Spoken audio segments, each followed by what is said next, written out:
What's up, guys? What's going on? Welcome to another video. Today we are installing this 22mm sway bar to the rear of the car. This is a 22mm from Perrin. It should stiffen up the rear end very nicely. I'd like to give a shout out to Mark, LastHumansGarage. I won this in one of his raffles, so go check out his channel. I'll be in the link in the description below. Thank you again, Mark. This is going to be a nice addition. I know you didn't like it on your Forester, but I think I will fall in love with this. I will probably put it on the medium setting just to test it out and go from there. Okay, guys, let's get to the end. Alright guys, it's been a little while since the last clip. It started to rain a little bit, so I just tried to start tinkering under the car a little bit to see what it entails to get this sway bar off. I've already got the two nuts off of the sway bar end links, which were a pain. I'll kind of tell you what I did with that. So now we just have to get under and actually take off where the sway bar attaches to the car with the bushings and everything like that. That's just two 12mm bolts, I believe, on each side, so 4 bolts in total. Let's get under the car where we're out of the rain. It's only a light drizzle, but still enough to piss you off. So let me get under the car, I'll set you guys up, show you what I've done, and then we'll go from there. So there's the sway bar right there. Those will be the two screws or bolts I have to take out, bolts that I have to take out on each side to actually drop the sway bar. But then up top here is where the end link is, and you have to stick a number 5 Allen key into the actual end of the bolt. If not, it just spins, and then it's a 14mm to take off the nut. So it doesn't let you get up there very well. So it's a lot of back and forth, and you really have to get enough torque on a long enough wrench or an open-ended socket to get that nut off. So that was the biggest pain.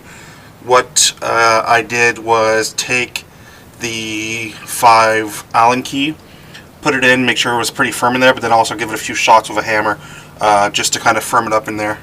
Sorry, I'm a little shaky right now. I'm just freehanding the camera. I'm going to get you guys set up to see the dropping of the sway bar, and then we'll get the new 22mm Perrin sway bar up in here.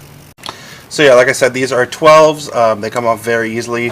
They're a little tight at first, so just be careful not to ream your knuckles against the exhaust or any other the metal that's around here. But yeah, after that they come off pretty easily. You just keep kind of going at them, and then you do that on both sides, and then the sway bar is out. So let me finish taking these off on each side, and then we'll go from there. Hopefully you guys can get a good view of this and actually see what's going on. Kind of filming blind right now. My batteries are dying really quickly because I'm using the LCD backpack on the GoPro, so that really kind of takes away from all my battery life. I think I've gone through 3 or 4 batteries just with the few little videos I'm trying to do today, different parts of the car, but that's it. You gotta pay to play kind of thing. So we're just kind of going wild right now with not being able to see what's going on, but hopefully you guys can still see. And another good thing to know is that the actual mounting bracket for the sway bar kind of has a hook that comes onto the actual frame of the car, so don't worry when you take out those 2 bolts, it's not just going to fall down. You have to kind of pull it up and then out, so don't worry about that. Take out the 2 bolts, it'll still be supported. Another quick tip for actually how to get the end link out of the sway bar easily, just loosen this nut down here on the sway bar end link. It's really easy. It's a 14, I believe, off the top of my head. I'm pretty sure it's a 14. So just loosen that just ever so slightly, and you'll actually be able to move the sway bar end link back and forth. If not, it's really tight, and you kind of really have to force it out of there because it almost feels like it's spring-loaded kind of thing with how tight it is. So make sure you loosen the bottom a little bit. Don't forget to tighten it though when you put everything back together. Alright, so sway bar is out. You can see it right here. First thing I gotta say is, oh my god, how much lighter it is than the Perrin is, but you can also tell how much skinnier it is. I think this is a 14mm sway bar. Going off the top of my head here, I'm pretty sure that's what it is. The other one, like I said, is a 22. So it can't be a 14. I don't know, I can't remember now. Anyways, so so it's going to be a big improvement. I'm really looking forward to it. Hopefully it really tightens up the rear end of this car.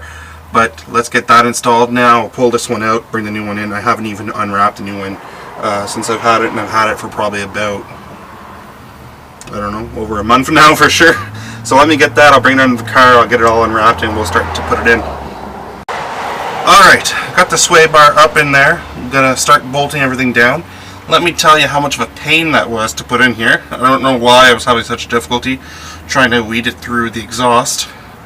And then everything else started getting in the way. I don't know what my problem was, but that wasn't the easiest thing in the world. Hopefully it's really worth it. Just hoping it's worth it. That's all it is.